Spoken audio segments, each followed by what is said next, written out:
नमस्कार, मैं हूं आस्था और एक बार फिर से आपका स्वागत है एंटरप्रेन्योरशिप स्किल्स यानी उद्यमिता के लिए जो कौशल चाहिए उसके भाग 5 में। तो अब तक हमने उद्यमिता के बारे में समझा, एक उद्यमी क्या-क्या करता है, क्या-क्या स्टेजेस हैं उसके बारे में समझा, उसका इम्पैक्ट, उसका असर पूरे समाज पर क्या होता है, लोगों की ज़िंदगियों पर क्या होता है जब एक उद्यमी एक व्यवसाय लेकर आता है। हमने ये भी देखा, कई सारे उदाहरण देखे कि हमारे इर्द-गिर्द कौन हैं जो व्यवसाय कर रहे हैं, उद्यमी हैं।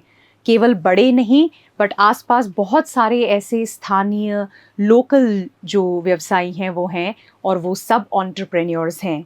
और हमने ये भी देखा पिछले भाग में कि सक्सेस स्टोरीज़, कई लोगों की सक्सेस स्टोरीज़ जिन्होंने पढ़ाई पूरी नहीं की, शायद कोई फॉर्मल डिग्री नहीं है, उसके बावजूद अपना व्यवसाय शुरू किया और उसके बाद उसे कहाँ तक पहुँचाया। तो संभावनाएँ क्या-क्या हैं, हमने उस पर भी बात की। आज हम इस भाग में जो बात करने वाले हैं, वो है बहुत सारे लोगों के लिए होता है कि अच्छा नौकरी करें या अपना खुद का व्यवसाय शुरू करें। एक एम्प्लॉयी बने या एंटरप्रेन्योर बने। तो आज वो क्लैरिटी आपको मिलेगी, समझ आएगा कि दोनों के अंदर आखिर फ़र्क क्या होता है। एक एंटरप्रेन्योर और एक एम्प्लॉयी, इन दोनों में फ़र्क क्या है, इस पर बात करते हैं।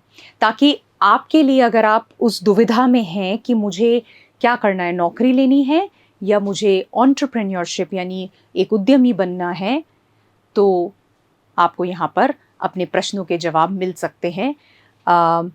ये समझ आ सकता है कि एक एंटरप्रेन्योरशिप में, एक उद्यमी की ज़िंदगी में क्या-क्या चीज़ें होती हैं, किस तरीके से वो कार्य होता है और साथ ही जब हम नौकरी में जाते हैं तो क्या होता है।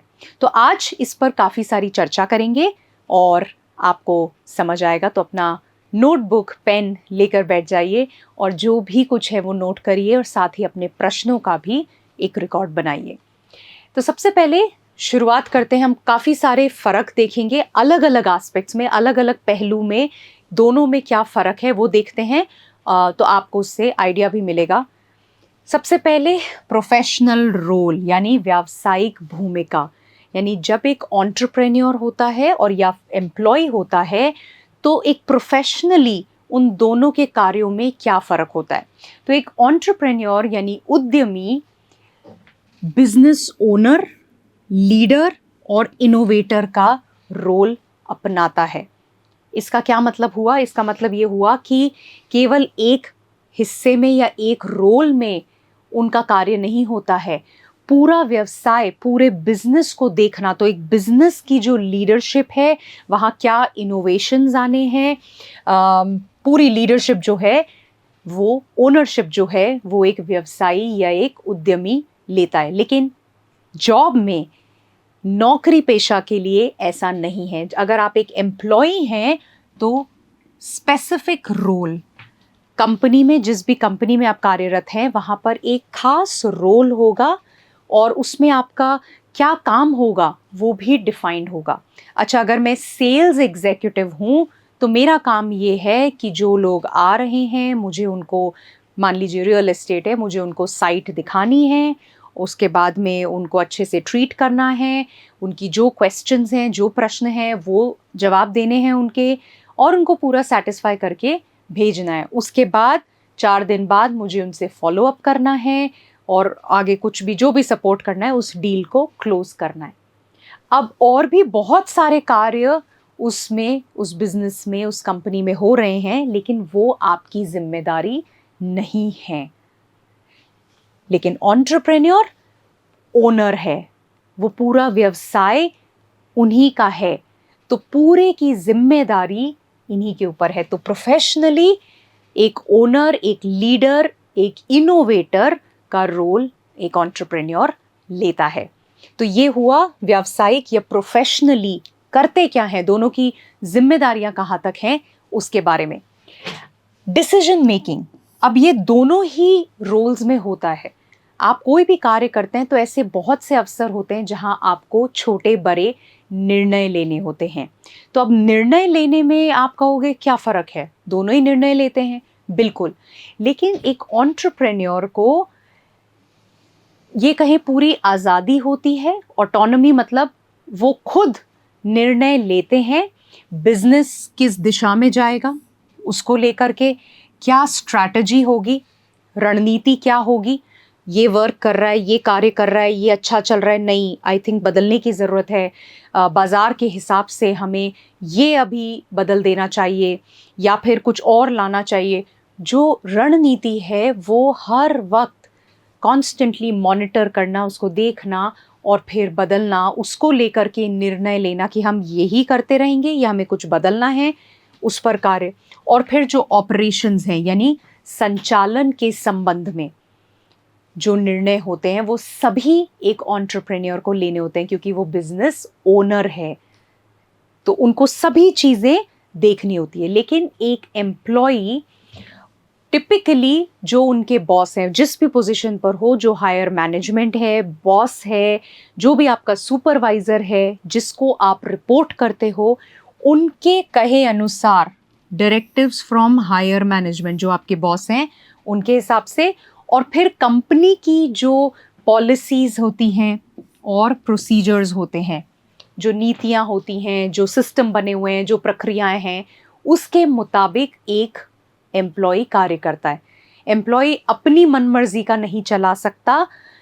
अगर एम्प्लॉय को कुछ ठीक नहीं भी लग रहा है तो वो बेशक बता सकता है, ये कह सकता है कि मुझे लगता है हम ये कर सकते हैं, लेकिन अपने लेवल पर वो निर्णय नहीं ले सकता जो कि उसके दायरे में नहीं है ना। तो हो सकता है एक एम्प्लॉय को ये कहा गया है कि अगर कोई कस्टमर है, आप इतना डिस्काउंट उसको दे देना, वहाँ तक का निर्णय आप ले सकते हो। लेकिन क्या उसको एक पे एक फ्री देना है या इससे बड़ा डिस्काउंट देना है या कुछ और चीज़ करनी है, वो आपको नहीं करना है ना। वो अथॉरिटी आपके पास नहीं है। तो वो सीमित हो जाता है जो दायरा है उसके तहत, बॉस ने जो डायरेक्टिव्स दिए, जो कहा हुआ है उसके तहत, और फिर कंपनी का जो सिस्टम है, जो प्रक्रियाएं हैं, जो नीतियां हैं उसके तहत। लेकिन एक एंटरप्रेन्योर जो कि ओनर है, लीडर है, वो ऑटोनॉमी अपने मन मर्जी, मैं मन मर्जी इसलिए कह रही हूँ क्योंकि वो हक होता है उनके पास में, स्वायत्ता अगर हम कहें, ऑटोनॉमी यानी स्वायत्ता, तो उनको वो निर्णय लेने पड़ते हैं। कई बार मुश्किल हो सकते हैं, कई बार आसान हो सकते हैं, पर सभी चीज़ों से संबंधित निर्णय वो लेते हैं।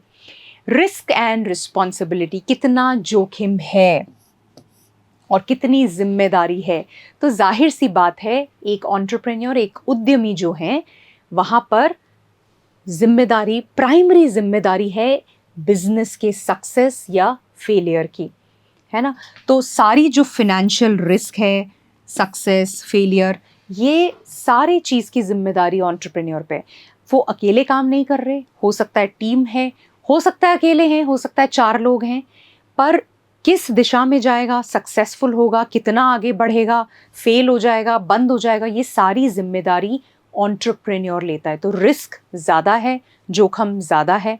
लेकिन एक एम्प्लॉय, वो जो भी कार्य उस एम्प्लॉय को दिए गए हैं वहाँ तक की रिस्क हो सकता है उसकी है, लेकिन जो बड़े लेवल पर रिस्क है, फिनेंशियल रिस्क है, डायरेक्टली वो जिम्मेदारी एम्प्लॉय की नहीं होगी। एक एंटरप्रेन्योर की जिस तरह की जिम्मेदारी है, फिनेंशियल रिस्क वो लेते हैं, वैसी यहाँ पर नहीं होती है। तो वो दायरा बहुत सीमित हो जाता है, उतना जोखिम नहीं है। हाँ, मेरा स्कोप ये है, ये मेरा कार्य है, ये मेरा रोल है, उसमें जो रिस्क है, उसमें जो जोखिम है, जो एक एंटरप्रेन्योर से काफ़ी कम होगी। तो रिस्क और रिस्पॉन्सिबिलिटी भी बहुत अलग अलग है। अब आ जाते हैं इनकम पोटेंशियल। अब ये जो है आय कितनी हो सकती है, ये रिलेटेड है, ये जुड़ी हुई है जोखिम से, है ना। जितना ज़्यादा जोखिम ले सकते हैं उतनी ज़्यादा संभावना है प्रॉफिट की, है ना। तो एक एंटरप्रेन्योर के पास अनलिमिटेड इनकम पोटेंशियल है, यानी आय की संभावना असीमित है ना। और सीधे तौर पर ये जुड़ी हुई है व्यवसाय के सक्सेस और ग्रोथ से, यानी सफलता और वृद्धि से, क्योंकि जितना ज़्यादा जोखिम उतना ज़्यादा आय, उतनी ज़्यादा तरीके हैं क्या क्या तरीक़ों से आय में वृद्धि की जा सकती है, और फिर बिज़नेस उतना ही बढ़ेगा, उतना ही सक्सेसफुल होगा, उतना विस्तार हो सकता है। लेकिन एक एम्प्लॉय, उनकी जो इनकम है, उनकी जो आय है, वो टिपिकली फिक्स्ड होती है। हाँ, उसमें कोई वेरिएबल हो सकता है कंपोनेंट कि आपने इतनी सेल्स करी तो आपकी फिक्स्ड जो सैलरी है, जो आपको हर महीना मिलेगी, उसके साथ हम ये इतना और देंगे, वो हो सकता है। लेकिन मोटा मोटा वो तय होती है, फिक्स्ड होती है। और बढ़ने के जो स्कोप है, बढ़ते हैं, इंक्रीमेंट मिलते हैं महीने में, साल में, 6 महीने में, जो भी तरीका है, पर वो इतना नहीं होता, असीमित संभावना नहीं होती है। पता है कुछ % से वो बढ़ सकता है, लेकिन यहाँ अनलिमिटेड पोटेंशियल है, क्योंकि रिस्क भी उतनी है, क्योंकि जिम्मेदारी एंटरप्रेन्योर की है। उसी तरह वर्क स्केड्यूल, कार्य सूची। तो अगर एंटरप्रेन्योर को देखें तो खास तौर पे जब शुरू हुआ है व्यवसाय, जो शुरू की स्टेज होती है, उस वक्त बहुत लंबे वर्क आवर्स होते हैं, इर्रेगुलर होता है। मतलब आप कह नहीं सकते हो कि हाँ 2 घंटे ही काम होना है, या 5 घंटे होना है, या 6 घंटे बाद में एकदम फ्री हूँ। नहीं, क्योंकि पूरी जिम्मेदारी आपकी है, जोखिम ज़्यादा है, कई सारे निर्णय लेने हैं, हर चीज़ को देखना, ये सब उस उद्यमी, उस व्यवसायी, उस एंटरप्रेन्योर की जिम्मेदारी है। तो आप कई बार डिफाइन नहीं कर पाते हो कि इतने ही घंटे काम होगा, उसके बाद मैं तो नहीं करूँगा, नहीं। लेकिन साथ ही आप ये भी कह सकते हो कि हाँ, फ्लेक्सिबिलिटी भी आ जाती है, उस पर भी हम बात करेंगे। लेकिन अगर हम एम्प्लॉय की तरफ चलें, तो यहाँ पर टिपिकली वर्क स्केड्यूल, कार्य सूची फिक्स्ड होती है। उन्हें पता है मुझे इतने घंटे काम करना है ना? तो सेट वर्क स्केड्यूल होता है, जो कि यहाँ पर इर्रेगुलर होता है, पता नहीं। और उसके बाद में कंपनी ने, जो बॉस हैं, जो कंपनी है, उन्होंने बता दिया है भाई इतने घंटे काम करना होगा। वर्किंग आवर्स ये रहेंगे, मान लीजिए सुबह 9 बजे आना है, शाम को आप 6 बजे जा सकते हैं, जहाँ तक है। और कभी कभी हो सकता है आपको ज़्यादा काम करना पड़े, डिपेंड करता है, जब ज़्यादा आगे ओवर टाइम हो जाता है। पर पता है कि ये सीमित घंटे हैं, उसके बाद मेरी जिम्मेदारी नहीं है, मैं कट कर सकता हूँ, लेकिन यहाँ नहीं। तो ये भी एक बहुत बड़ा फ़र्क है, क्योंकि ये मेरा बिजनेस है, मैं ओनर हूँ। जॉब सिक्योरिटी अगर बात करें, तो एंटरप्रेन्योर डिपेंड कर रहा है बिजनेस के, व्यवसाय के सक्सेस, उसके सफल होने पे या विफल होने पे, है ना। और काफ़ी वेरिएबल, जिसे हम बोलते हैं ना, परिवर्तनशील हो सकती है, क्योंकि मैं बिजनेस में रहूँगा या रहूँगी या नहीं, ये इसी पर निर्भर करेगा। और ये फिक्स्ड नहीं है, ये फिक्स्ड नहीं है। बिजनेस कैसा चल रहा है, तो इसीलिए जोखिम ज़्यादा है, इसीलिए कार्य ज़्यादा है, इसीलिए कितने घंटे हैं पता नहीं। जिम्मेदारी है यहाँ पर कि उसको सफल बनाना है, उसको आगे बढ़ाना है, उसके लिए कई चीज़ें हैं जिन पर ध्यान देना है, निर्णय लेने हैं। लेकिन एक एम्प्लॉय के लिए जॉब सिक्योरिटी या नौकरी की सुरक्षा ज़्यादा होती है। ऐसा नहीं है कि नौकरी में आप कुछ भी कर रहे हो, आपकी सिक्योरिटी, आपको निकाला नहीं जाएगा, नहीं। अगर आप कार्य कर रहे हो, जो आपका टास्क है, आपके टारगेट हैं, आपसे जो अपेक्षाएं हैं, आप उन पर खरा उतर रहे हैं, अच्छा परफॉर्म कर रहे हैं, कंपनी कहीं बंद ना हो रही हो, कंपनी भी चल रही है अच्छे से, तो आपका जॉब सिक्योर है। तो ज़्यादा स्टेबिलिटी है यहाँ पर, है ना, और सुरक्षा ज़्यादा है नौकरी की। उसके बाद स्किल्स एंड डेवलपमेंट, यानी कि कौशल का विकास। अब एक एंटरप्रेन्योर और एक एम्प्लॉय को कितना कौशल या किस किस क्षेत्र में अपने कौशल का विकास करना है, वो भी बहुत अलग है, क्योंकि एक एंटरप्रेन्योर को बहुत सारा स्किल सेट चाहिए। आगे हम इस पर बात भी करेंगे कि एक एंटरप्रेन्योर, एक उद्यमी के लिए कौन कौन सी वो गुण हैं, कौन सी ट्रेट्स हैं, कौन सी क्वालिटीज़ हैं, कैरेक्टरिस्टिक्स हैं जो उनमें होने चाहिए, जिससे वो व्यवसाय को सफलता की ओर ले जाएंगे। लेकिन वो बहुत ही डाइवर्स स्किल सेट है ना, और जिसमें कि कई चीज़ें आती है। लीडरशिप, क्योंकि उनको लीड करना है, भले ही और लोग होंगे, पर किस दिशा में, किस तरह से वो बिजनेस जाएगा, वो लीडरशिप। प्रॉब्लम सॉल्विंग यानी कि समस्या का समाधान करने का कौशल, वो बहुत ज़रूरी है, क्योंकि हर दिन जब आप व्यवसाय को शुरू करते हैं एक नई समस्या उत्पन्न होती है, क्योंकि आप भी करते करते ही आगे बढ़ रहे हैं। सेट नहीं है वो, आप उसे बिल्ड कर रहे हैं, बढ़ा रहे हैं। तो कई समस्याएं आएंगी, तो समस्या को सुलझाना, उसको देख पाना, सुलझाना, वो क्षमता, वो कौशल।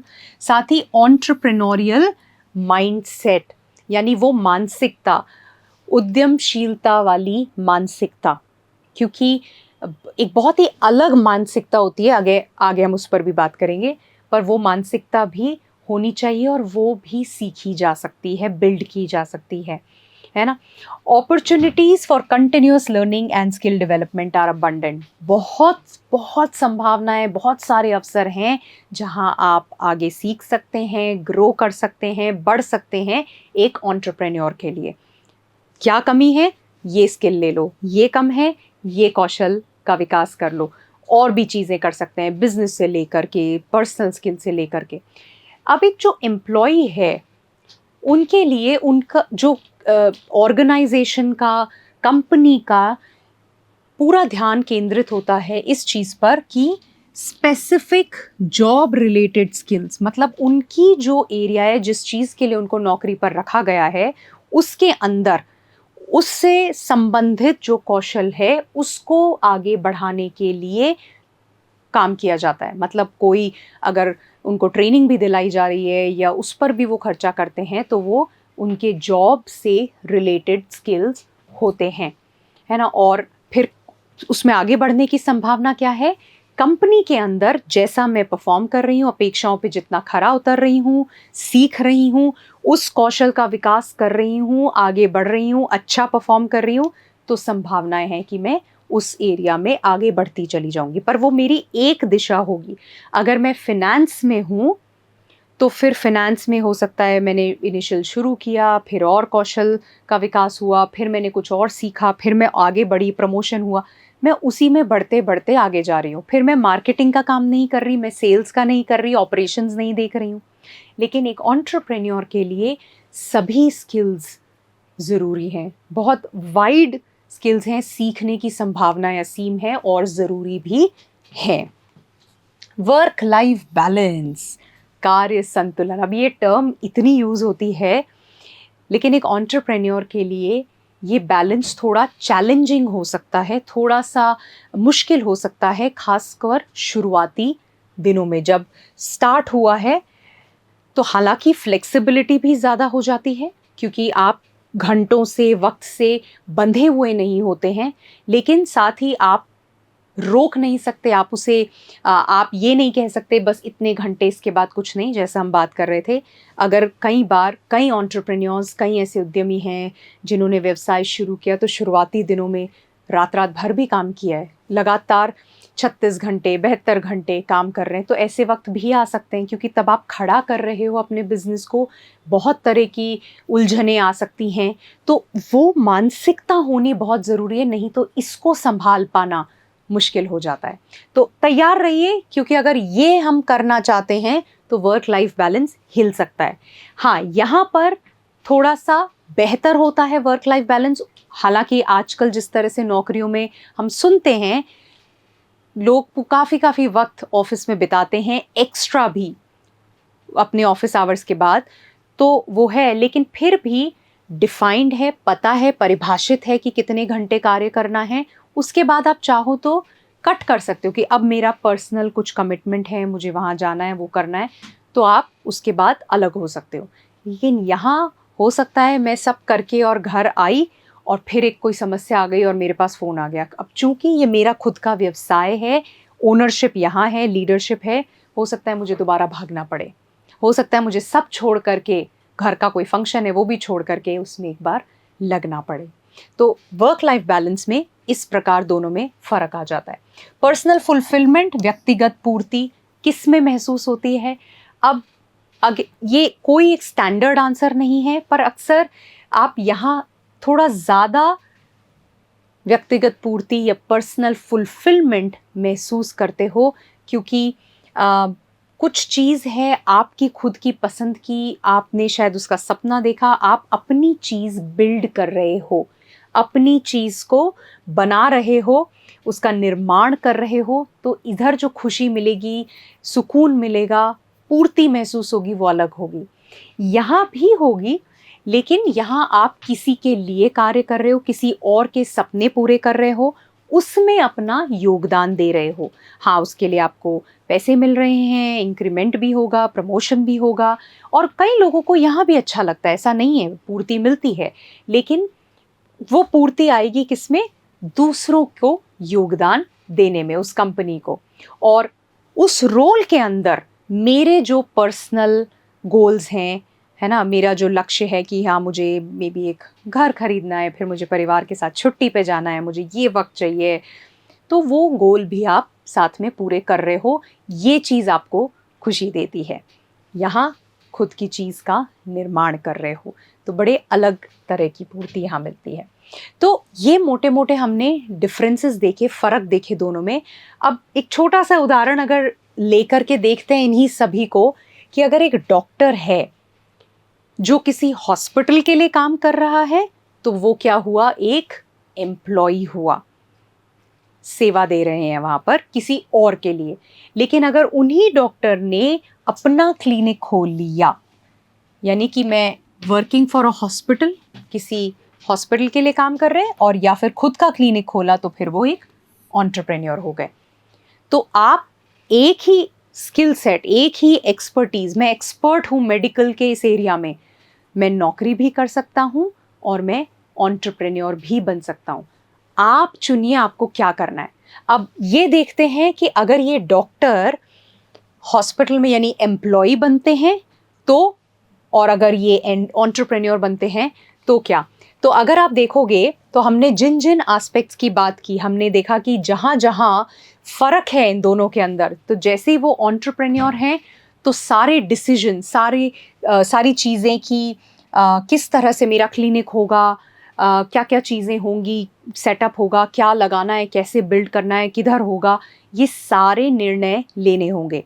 यहाँ पर जिस हॉस्पिटल को ज्वाइन किया, वहाँ जाना है, मुझे अपना केबिन मिल जाएगा, मुझे मरीज़ देखने हैं, मेरे इस तरीके से मुझे काम करना है, तो उस हिसाब से जो मेरी भूमिका है वो बहुत अलग अलग हो जाती है। उसी तरह निर्णय बदल जाएंगे, जैसे हमने बात की, तो जब मेरा क्लिनिक है तो मुझे बहुत सारे निर्णय लेने होंगे। ऑपरेशंस रोज़ कैसे होंगे, मतलब कि कौन ध्यान रखेगा, पहले कोई आएगा तो रिसेप्शन पे तुम्हारा ये काम है, फिर तुम अटेंड करोगे, फिर एक नर्स चाहिए, है ना, और कितनी देर पेशेंट्स को बिठाना है। अच्छा, अब पेशेंट्स बढ़ने लगे हैं तो फिर मुझे और चाहिए, अब ये लग रहा है कि नहीं, एक और क्लिनिक खोला जाना चाहिए, तो ये स्ट्रैटेजी का पार्ट हो गया, रणनीति का पार्ट हो गया।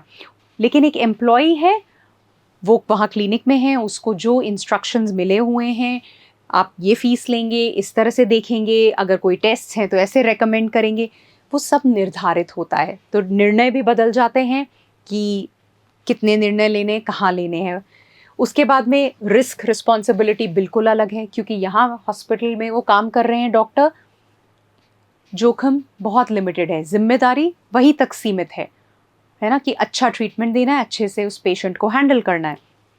खुद का क्लिनिक है तो सारी जिम्मेदारी मेरी है। वो क्लिनिक कितना बढ़िया चलेगा, कितना सक्सेसफुल होगा, उसके लिए क्या चाहिए, मतलब किस लोकेशन में होगा, क्या लोगों को कैसे बताना है कि ये क्लिनिक है, यहाँ आइए, क्या कोई ऑफ़र रखना है, क्या मेरी यूएसपी क्या होगी, तो कई तरह की चीज़ें, वो सारे जिम्मेदारी, वो सारा जोखिम, क्योंकि आपने पैसा डाला, उस क्लिनिक को खड़ा किया, कई चीज़ें उसमें की, मशीन लगाई, जो भी कुछ है, तो वो उस डॉक्टर की जिम्मेदारी हो गई। उसी तरह इनकम पोटेंशियल, अब हॉस्पिटल में एक सैलरी होगी जो उस डॉक्टर को मिलती होगी और वही है। लेकिन खुद का क्लिनिक वो डॉक्टर निर्धारित कर सकता है, असीमित है संभावनाएं। वो कह सकता है आज एक है, नहीं अब मुझे 4 क्लिनिक और खोलने हैं, या फिर वो ये बोल सकता है कि यहाँ पर अब पेशेंट्स मुझे और बढ़ाने तो मैं 2 डॉक्टर्स और रखता हूँ जो अलग अलग फील्ड में है, मुझे पता है लोग आते हैं, उनको इस 2 एरिया में भी सहायता की ज़रूरत है, तो मैं वो 2 डॉक्टर भी रख लेता हूँ। तो उससे आय बढ़ गई, तो इनकम का पोटेंशियल, आय की संभावना असीमित है। उसी तरह वर्क स्केड्यूल हो सकता है खुद की क्लिनिक में डॉक्टर को अगर चाहिए कि पेशेंट्स आएँ, तो ज़रूरी नहीं है कि मैंने 2 घंटे जो निर्धारित कर दिए उसी वक्त सारे मरीज़ आएँगे। हो सकता है किसी कुछ सुबह आना चाहते हैं, कुछ शाम में आना चाहते हैं, कुछ तो हो सकता है घंटे मुझे उस हिसाब से अलग-अलग रखने हों, चाहे वो मेरे लिए वर्क कर रहा है या नहीं। लेकिन यहाँ जो हॉस्पिटल का टाइम है उस मुताबिक मुझे बता दिया गया है मेरे ये घंटे हैं, हो सकता है दूसरे घंटे में कोई और डॉक्टर है ना? तो वो उस हिसाब से कार्यसूची होती है। जॉब सिक्योरिटी, वही बात है, क्लिनिक कितना बढ़िया चल रहा है, अगर क्लिनिक नहीं चलता है तो आप कितने वक़्त तक खर्चे करते रहेंगे? एक वक़्त आएगा जब आप शायद नहीं चला पाएँगे, लेकिन अगर वो आगे बढ़ रहा है, सफल हो रहा है, तो फिर लेकिन यहाँ मरीज़ आ रहे हैं, हो सकता है वो आप ही से मिलने आ रहे हैं, पर वो हॉस्पिटल के दायरे में हैं, लेकिन आपकी जॉब है, आप उसमें सुरक्षित हैं, आपको आना है, पेशेंट्स देखने हैं और पेशेंट आ रहे हैं क्योंकि वो उस हॉस्पिटल के नाम से आ रहे हैं। उसी के साथ अगर आप हॉस्पिटल में हैं, आप एक स्पेसिफिक चीज़ है, उस पर कार्य कर रहे हैं, आप उस फील्ड में स्पेशलाइज़्ड हैं, तो मान लीजिए मैं डॉक्टर हूँ, लेट्स से हार्ट स्पेशलिस्ट हूँ, कार्डियोलॉजिस्ट हूँ, राइट? तो फिर मुझे उससे संबंधित चीज़ें, कौशल का विकास करना होगा और कोर्सेज़ करने होंगे, उसमें मेरी एक्सपर्टीज़ होगी। यहाँ फॉर श्योर मुझे अपने फील्ड से संबंधित कौशल तो है, लेकिन चूंकि ये मेरा खुद का क्लिनिक है, तो ज़रूरी है कि मुझे लीडरशिप भी आनी चाहिए, कोई प्रॉब्लम्स है वो कैसे सॉल्व होनी है, टीम को कैसे खुश रखना है ना, अच्छी टीम कैसे हायर करनी है, वो माइंडसेट ज़रूरी है, भले ही मैं एक डॉक्टर हूँ। उसी के साथ वर्क लाइफ बैलेंस हमने बात की, यहाँ पर फिक्स्ड आवर्स होंगे, लेकिन अगर एक खुद का क्लिनिक है तो शायद आवर्स फिक्स ना हो। शायद मेरा कोई ऐसा क्लाइंट है जो मेरी वजह से उस क्लिनिक पे आता है और उसको अगर ऑड आवर्स में भी मेरी ज़रूरत महसूस हुई, मैं जाऊँगा और अटेंड करूँगा। उसी तरह पर्सनल फुलफिलमेंट, मेरा क्लिनिक है, 1 हुआ, 2 हुआ, 4 हुआ, अलग-अलग शहरों में हुआ, मे बी चेन बनी, उसको बिल्ड करना, मैं अपने किसी चीज़ का निर्माण कर रहा हूँ, ये मेरा है। यहाँ मैं नौकरी कर रहा हूँ, हाँ मुझे पैसे मिल रहे हैं, बढ़िया है, मेरे क्लाइंट्स हैं, कंफर्ट है, वो किसी और को अलग तरह की पूर्ति भी दे सकता है। तो ये इस उदाहरण के साथ हमने देखा कि कैसे फ़र्क पड़ेगा दोनों के अंदर।